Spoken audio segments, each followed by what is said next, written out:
I'm sure this is gonna sound fucking exquisite. I mean, you could hold it. Well, if I move it, it's gonna like do a little rattling sound, which is very fun. Oh, okay. Yeah, it's not a Billy on the Street microphone, but I am gonna ask you to name a woman. Okay, Barbara Streisand. You did it. You did way better than the lady on Billy on the Street, who simply could not for $1 name a woman. I feel like if it was Billy yelling at me on the street, I would not be able to. He's tall, he's domineering, angry people scare me. I would definitely. I did see Bros with my mom. How was Bros? Especially with my mom, I got the absolute pleasure, the absolute gift of getting to tell my mom what a popper was. Amazing. Yeah, I was like, wow, we can really share this cultural moment together. What a gift! What a special time. It was pretty moving because I, didn't think a rom-com world, a big studio budget film like this would be talking about poppers. Would be coming around and having these conversations. Yeah, we are going to talk about what we're here to talk about, but also, do you know the Lena Dunham poppers story? I don't know the Muffin Man. Okay. I do not know the Muffin Man, okay? Stop asking. No, Lena Dunham went on, let's say Jimmy Fallon. And sure. It was one of those fucking guys. One of the Jimmys. One of the fellas, and she went on there, and she was trying to tell, a charming anecdote. And she was like, yeah, I experimented with a little drugs. She was trying to seem like a person, which Lena Dunham often does not. And do you think she is one, or do you think she's cosplaying as a person? Pin that, I'll come back to it. Okay. She was like, yeah, Jimmy, I've been playing around with drugs, and one night, I took some poppers, and I ate a whole cheesecake. And Jimmy Fallon had to be like, that's not what poppers are. That's not... Poppers are for gay sex. They do give you a little high. Oh, sure. But kick. not like compulsively eat an entire cheesecake high. Maybe that is gay sex, Lena Dunham. Wow. Yeah, to Lena Dunham, that is gay sex. Who are we? Who are we to deny her that, if that's what she believes it is? She did teach me about, like, casual anal in New York as a young child. Girls. Yeah. Who run the world? Girls. Oh, that's right. I forgot. But to circle back around to the other question, I am becoming increasingly sure that Lena Dunham is sort of a Men in Black Edgar situation where she is wearing a sort of person suit. Yeah, plant. But she is a big cockroach. Yeah. I think it's the only thing that makes sense at this point. Yeah, just like how she processes the world around her. Absolutely. It definitely feels like someone who's trying to embody a hipster 100%. As an alien. Someone who, like, read what a hipster was. Lena Dunham walking up and be like, can I get sugar in water? That's a good Men in Black reference for all you out there in listener land. Men in Black, good film. But yes, we are in Kat's car right now, and we are recording a special Bonioni. What are 4 things you see and 3 things you hear and 2 things you can touch? Am I sort of having like a what reality am I in situation? Is this like me trying to get my bearings? What is this? Yeah, trying to get your bearings, but also just setting the scene because we're not Sure. at home right now. Absolutely not. We are in no one's home. 4 things I can see. We are passing by a soccer field, the famous sort of port soccer fields off to the side there. I can see MP. I can see... What's that? The Empire State Building. Got it, okay. Thank you, How I Met Your Mother, for that terminology that is stuck in my head for the rest of my life. I see, of course, some beautiful Beanie Babies that adorn your dashboard. And I see my good friend Kat. Hey, I'm Kat Scott, and this is a bonus episode of Crazy Ex-Pod Friends. We are not ex-friends. We used to have a podcast. We still do, but we used to too. And before we barrel towards the end of season 1 of Crazy Ex-Girlfriend, which, hey, that'll be coming to your feeds in December, we have a special Bonioni to do in the car, because we just saw TV's Rachel Bloom perform a stand-up special. Wow. Now, we cannot give away a lot of the details of this special. Because she's workshopping. Because she's workshopping it, it's to be respectful of comedy, and in a way, like, if we had sat here and described a concert That's one thing. But describing a comedy special is to ruin the special. I didn't realize that. That's a good point. I'm glad you said that. Yes, that we just been doing like direct, just quotes and moments, yeah. and it'd be like, no, ideally, all of our beautiful listeners are going to see that like on Peacock in a year from now, and or she'd something be like, like that. why are all my fans ruining my career? giving like really bad impersonations, and then like that's how she finds us. That's how she finds us, and instead of appearing on our show, which we would of course love, Season 3, she seeks to pull us down, to destroy us, if nothing else. Absolutely, and that is how we get into a Dakota kind of situation with Rachel Bloom. But what the fuck were we gonna say? We saw it. Immediate reaction. I had a great time. It was a special that was very. I find it was a very non-traditional stand-up special. I will say that. Or it's in like a post Bo Burnham. Definitely in a post Bo Burnham. Nanette. Yes, yeah. If you were worried that that it would be a plain Jane stand-up special where she talks about like her mother-in-law, and doesn't sing any songs, I have good news for you. She does never mention her mother-in-law and sings several songs. There could be a ditty or two. A ditty or two. I will not describe it. I don't know how many will make the final cut, but of course. I have a good feeling. We heard 5 or 6. I have a good feeling based on how what anchored and what framed the show, that there will be at least one song. And yes. Luckily, all of them are bangers, so if you hear any of them... Yeah. In case you were worried that the person who wrote hundreds of Crazy Ex-Girlfriend songs had lost her mojo, she is not. The mojo maintains. It was absolutely great. I feel comfortable saying that, like, the show is about death. Yeah. So if that is something that you are not one to necessarily find the comedy in, this might not be the stand-up special for you. And it's comfortably about death. You may not leave the show feeling comfortable about death, but you might not. You might. You might go in with the same feeling about death, or you might change your feelings about death. Yes. If you are someone like me, this is how I find comfort in things like this. Is like we are finding an avenue for like tasteful creative comedy. You know what I mean? Like that is how we are processing this. We are processing this through art. I also perfectly understand why that might not be someone's thing. It dives into topics of our modern era, her own like very personal experiences. And there's this moment in the middle where a true hush fell over the crowd. This was a crowd of Rachel Bloom fans who were all suddenly like very silent because they did not know what was about to happen. I don't know what moment you're talking and about. I can't describe it. So it's worth watching. It's absolutely worth watching. Gets my big recommendation. Again, big fan, because traditional stand-up, it kind of bores me a little bit. I'm not interested. But this was a very creative use of the form. It was not just a stool and a mic and a water bottle. Yes. As you might expect. Yeah, while still there was a stool, there was a mic, and there was a water bottle, but it was so much more. It was so much more than that. So much more. One might say there were multimedia elements. We'll see. We'll see if those make it to the final cut when Rachel Bloom comes to your town. And we spot a familiar face or two. Or two. White Josh was in attendance. I feel bad at this point. I don't know that actor's name. I need to commit. Yeah, my goal was to IMDb his name before we got in the car and talked about it, and then I thought about 6 new things. Because he has now come up so many times in even anecdotal stories that I'm going to look it up, Scotty. Look it up right now with the name of White Josh from Crazy Ex-Girlfriend. He was in the rafters. He was like those Muppets that the critics. Statler and Waldorf. Yeah, he was not silent. He was, of course, laughing. He was in no way heckling. Of course. Yeah, he was laughing. His name is David Hull. David Hull. And I'll never forget it. David Hull. Yeah, that's actually a easy name to remember. David Hull. Yes, incredible. And George, Crazy Ex-Girlfriend favorite George, was there as well.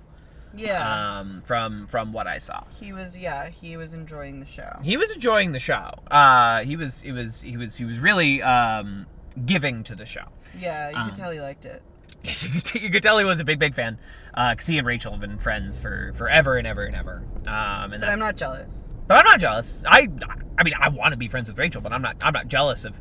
I believe his name is his Christian name is David. Is he Christian? Another David. No, that's just another way to refer to a first name. She's Jewish. Does she have Christian She's Jewish. friends? She's also like half Jewish, right? Because her dad is Irish or whatever, if I remember her book correctly. Which is an element that is translated into Rebecca Bunch. Yeah, there's things from the book that she wrote that she released in this year, right? Oh, a few years ago. Oh, okay. Well, during pandemic. Yes. She released a book, and there's elements of like personal things that because she originally had what's interesting about this special is she had like the bones of a 2019 special that she was like really excited to release at the end of 2020.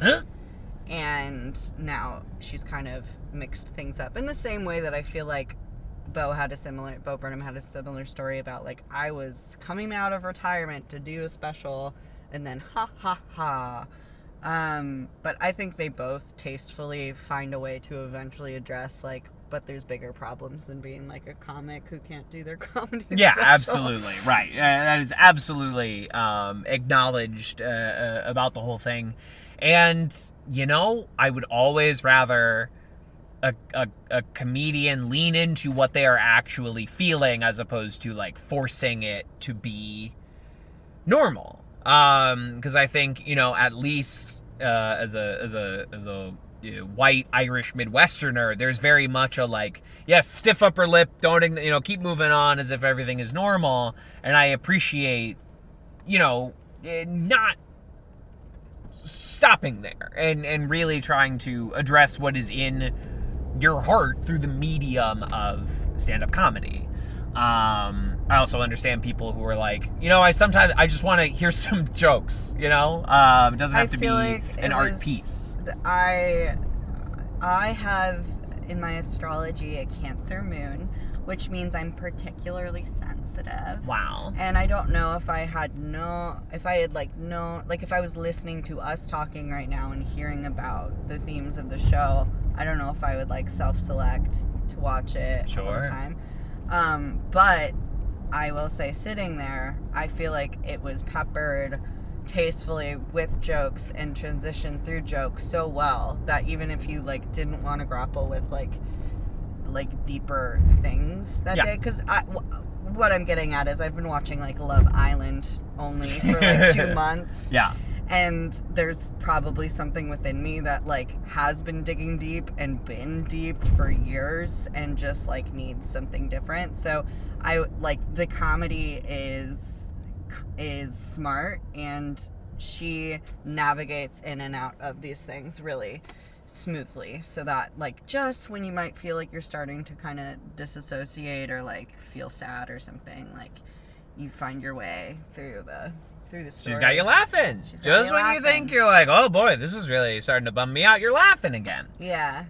Because that is something that I what do you say? But it's very funny. If you like Rachel Bloom's sense of humor, if you like her comedy song stylings, there are several very good ones in this one.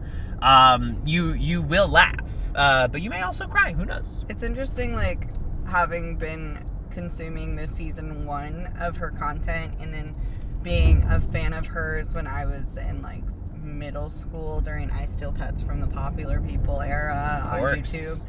And actually, like, even I feel like these new songs, they're like so fucking, some of them are just like so like vulgar. I'm trying to, not crass, I don't like terms like crass or vulgar, but just like, but they are, I mean, like, yeah, like just like kind of bathroom humor, they're blue, which I imagine working blue, which I imagine maybe comes from like having a child and constantly being surrounded by shit and poop and snot and stuff like that. So there's a lot of that, but I actually like enjoyed it more than some of the season 1 songs. And I don't usually like that kind of stuff. So I don't know. I was also impressed with the craft of the potty humor. Absolutely. That's it was some really well-formed poo-poo humor. She does a great, I don't think I'm spoiling anything, she does a really good, it felt like a Nightmare Before Christmas pastiche song. That like a spooky song. Very spooky song. That was very funny. We're right now rooted in the middle of, because this will probably go out more I should hopefully get this up like this week or something. Yeah, so it's spooky season right now, and there was a spooky song, and that was nice. And also, I feel like Bell House was giving spooky. Bell House, a little spooky. Yeah, Bell House was that was a fun venue. You never been to the Bell House before? I don't think so. No, I don't think so. Because it's on the other side of the planet from Ridgewood. Sure enough. But it looked like they had a lot of fun events, and it's a fun space. Yeah, they do. I guess, I've been there like 4 or 5 times, and it's been a great show. I've seen there every time. I don't know why I expected it to be all gay men. I was expecting women. Yeah, just but like a crowd full of women. I think every person I saw there was basically in a hetero couple. Like interesting. I didn't really notice. You had a friend. Who was your friend? Shout out to new friend. Shout out to friend. Name is Justin. Came by himself. Sat next to us on the far right side of the Bell House. Nice enough guy. We talked about Gracie's girlfriend because that's obviously why most of the people were there, you know what I mean? I don't know if there are any reboot heads in the house, but I don't think, when the tickets sold out, I don't think reboot had even debuted yet, but I like the idea that the very they saw the pilot and they were like, oh shit, this girl fucking goes. Who isn't given any comedic lines. Yeah, the straight man on Reboot. I gotta fucking see her stand-up special. I bet she's fucking fire. That's very funny to me. It's the person who liked the voice of Flounder in Chippendale Rescue Rangers was like, I gotta fucking be here. Okay, nepotism, baby. Okay. Anyway. Okay, gold digger. Gold digger of her longtime husband. Dan Gregor. College, yeah. Absolutely. Oh my god. Okay, so I completely forgotten this anecdote until very recently. Do you remember the I think it was it the Emmys with Neil Patrick Harris? Oh, yeah. The Neil Patrick Harris Rachel Bloom situation at the Emmys. To summarize for our listeners, I can't believe this hasn't come up on the pod before. Yeah. Because Neil Patrick Harris has come up. It never. Yeah, you texted me about it. That photo. Yeah. For 1 year at the Emmys, Neil Patrick Harris was hosting, and they were doing a backstage segment with Rachel Bloom, and Rachel Bloom was doing excited theater kid energy, shall we say? Excited theater kid energy, complimentary, and Are those asterisks? yeah, that was the parentheses, parenthetical complimentary, as opposed to theater kid energy derogatory. Got it. And she was doing all the backstage segments, and then Neil Patrick Harris tweeted. Maybe Neil Patrick Harris was only watching. Maybe he wasn't even there, but he tweeted what is with this fucking excited person backstage?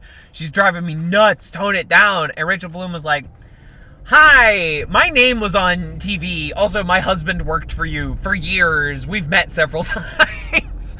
And Neil Patrick Harris was like, oh, sorry. So you stepped in it, Neil. You can't magic that one away, big guy. Anyway, it was about time that anecdote made it on the pod, and we're about 5 minutes away from me being dropped off at my home. So let's just say if you have a chance to see Rachel Bloom, if Rachel Bloom comes to your town, get a ticket. Grab a ticket. It's a great show. Or, if you want to wait and watch it on, I don't know, Peacock or whatever streaming service picks up this stand-up special one day. I mean, I hope it's Netflix. I don't know why you're saying Peacock so much, but... A comedian I think their special got bought up by Peacock. That just happens sometimes. Oh, cool. It's a new thing. I am against the Netflix monopoly. Let's spread the fucking love. I'm into HBO. You know that. We are loving HBO Max. And yes, if Rachel Bloom and HBO Max original, are you kidding me? Hulu. She has a Hulu show. Wouldn't that make sense? Wait, what was your anecdote about Neil Patrick Harris? That was it. Oh, it was just a non sequitur. It was just the tweet, yeah. Okay, yeah. That was it. You should find it. You should all. I'll make it the art of this episode when it drops. Just a screenshot of those tweets. That's kind of fucked. Then she'll never want to listen to us. Wow. Well, no, she owned him. That was a real that's not true, Ellen. How do you feel about, you saw Carly Rae Jepsen recently? I did, at a sold-out Radio City Music Hall. A person I went on a couple dates with was like, Carly Rae Jepsen, like from that one song 10 years ago? And I was like, You're don't not even my fucking soulmate. know. Yeah, you're not my soulmate. Yeah. She was not, because she said she just didn't feel that romantic connection between us. But it was really the Carly Rae Jepsen thing, I feel. I feel deep in my soul. Our first sign. Not even like, oh, I don't, it's not really my thing. Just like, oh, her? And I was like, this is terrible. I can't do this. Wow. I haven't even seen the Cut to the Feeling music video directed by Sofia Coppola. Come on! You haven't seen the Cut to the Feeling music video. It was one of the Coppolas. It was one of the Coppolas. It was probably Gia. I would be surprised if it was Sophia. But still, that's crazy. You didn't see the one with Tom Hanks in it? You didn't see I Really, Really, Really Like You with Tom Hanks? Anyway. I don't think it was Francis Coppola. It was, I would fucking kill if it was Francis Ford Coppola directing Carly. Just like, taking a break from his winery that he sold for $100 million so he could make his long gestating passion project film, his final film with the profits from his winery. Apocalypse Here. Apocalypse Then. No, it's called Megalopolis. And the night sky is dark for all the stars are in Megalopolis. Apocalypse, everything, everywhere, all at once. All at once. Megalopolis does sound like in the Apocalypse universe. In the Apocalypse universe, absolutely. Yeah. Yeah, Colonel Kurtz returns. Did you have to watch that documentary when you were a film student? Hearts of Darkness? I think so. Yeah. No, I watched it during pandemic of my own accord. Good doc. You're like, Heart of Darkness sounds like... That's what I'm fucking feeling right now. No, I think like either I watched Apocalypse Now or Tina and I watched Apocalypse Now, and we you gotta chaser. You just follow it up with Hearts of Darkness. You got it. Now I own it on my PlayStation forever. Just Hearts of Darkness. Anyway, any other concluding thoughts to say for our little listeners? Rachel, thanks for listening so much to us. Thank you so much. Our number one fan. You're our favorite. I mean, we don't really pick favorites in Kevin's Patreons, but you are definitely up there as one of our favorites. Top 5 easy. Top 5 favorite Patreons of Kevin. We appreciate your constant listening to our podcast, your notes, your feedback for the next time. Absolutely. We're taking them all to heart.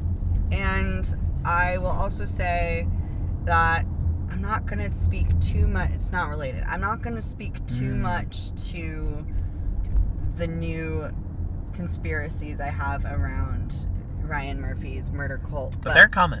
But I'm watching Dahmer, and I do have a lot of things brewing in my brain now. A lot of thoughts, a lot of confirmation. So should you be keeping this thread with me, definitely, you don't have to watch Dahmer, because why would you support him if you believe he's a murder cult leader? But I'm watching it. For research. You're a fucking detective. You gotta keep your fingers to the pulse, your nose to the grindstone. Yeah, I'm a detective without the being the cop thing. Yeah, absolutely. You're a private eye. I'm like a Harriet the spy. Yeah. And that's it. Thanks, Rachel. And thanks, Michelle Trachtenberg, aka Harriet the Spy. Thanks, Rosie O'Donnell. Rosie? Yeah, Rosie's in it. Hell yeah, that's Harriet's like friend or whatever. Friend. I don't remember that super well. Yeah, I don't either. But Trachtenberg is back on Gossip Girl in where I'm at in Gossip Girl. We're all excited for the return of Georgina. Oh my God! Is the new Gossip Girl? Is there new episodes? No, the old Gossip Girl that I am watching, she has reappeared. Oh, sorry, that was no. It's okay. I don't watch the new Gossip Girl. The new one is Bella. Blair Waldorf is not on the new Gossip Girl. Why would I watch? I think her mom is. There's like a Waldorf universe. Wow. Is it the same? Well, I'll have to look that up. But no offense, I will not be watching it if Blair's mom is a character. Not enough. Not enough of a pull. Anyway, stay sexy, don't get murdered, and hey, is that copyright? Yeah, that's somebody else's sign off. Trademark. And do. Woo!